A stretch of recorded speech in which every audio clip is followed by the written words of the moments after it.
So when I grew up with the myth of Thanksgiving, one thing that I'm kind of mad sad about now is that I didn't ever think about the indigenous people who are still here today and what they might be doing right now to give thanks.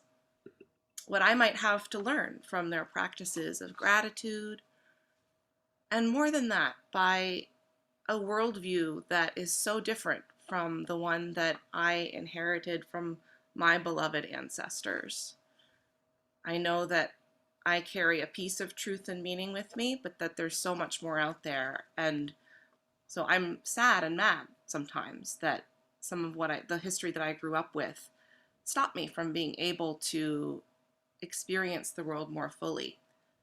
And so when I came across a story written by Traci Sorell, she wrote this book to share with her son and with the world what her nation, her particular indigenous nation, which is the Cherokee Nation, who lived in the southeastern US, were forced to move to lands within the state of Oklahoma, the Trail of Tears.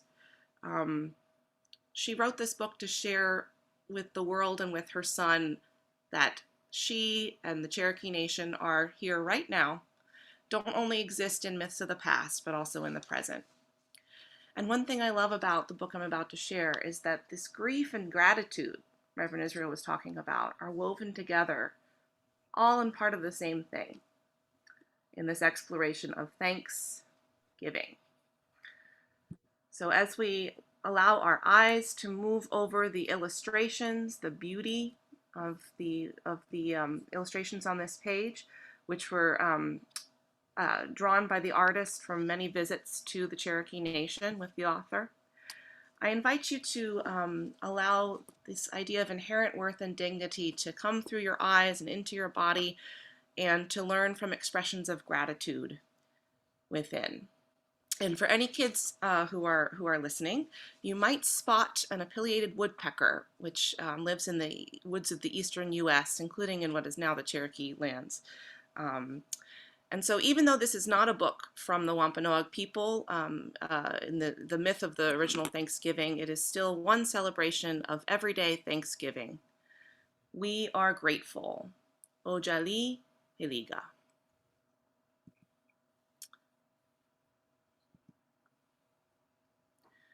Cherokee people say Otsaliheliga to express gratitude.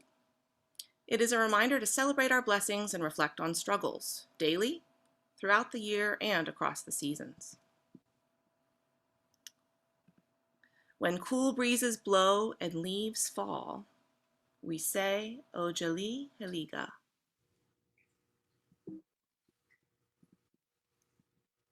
As shell shakers dance all night around the fire and burnt cedar scent drifts upward during the great new moon ceremony. As we clean our houses, wear new clothes, enjoy a feast, and forget old quarrels to welcome the Cherokee New Year.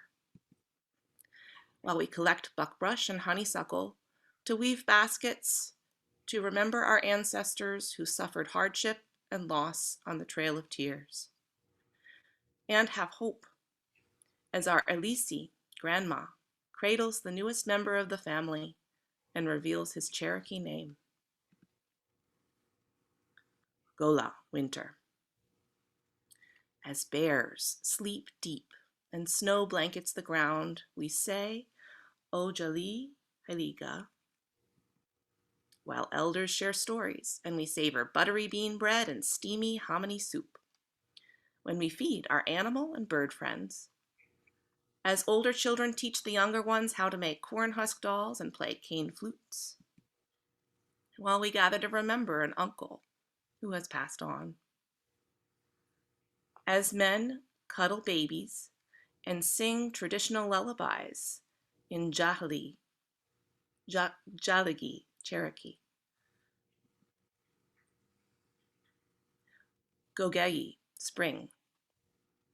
When showers fill streams and shoots spring up, we say Otsaliheliga, while men sing, asking for thunder and lightning's protection of the emerging sprouts that women tend. As we gather wild onions, spring's first food, and serve them with hen's eggs. as we practice patience to sew pucker toe moccasins and coil clay to build beautiful pots. As we plant ani, strawberries, an ancestral story's sweet-smelling reminder not to argue with each other. As we embrace a clan relative heading off to serve our country. Gogi, summer. As the crops mature and the sun scorches, we say Otsaliheliga when we grasp our gigs and wade into the cool creek to catch crawdads for supper. As we sink our teeth into the season's first harvest at the green corn ceremony. While we click-clack sticks, chase a small ball, and fling it high at the stickball game pole. When we recall the ancestors' sacrifices to preserve our way of life. To celebrate Nulista Nidolo history and listen to our tribal leaders speak at Cherokee National Holiday.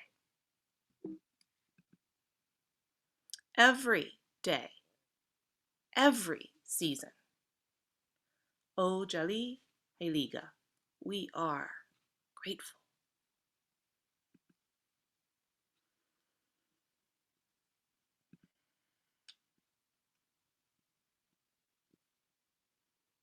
What gratitude practices are coming up in your heart, in your body today?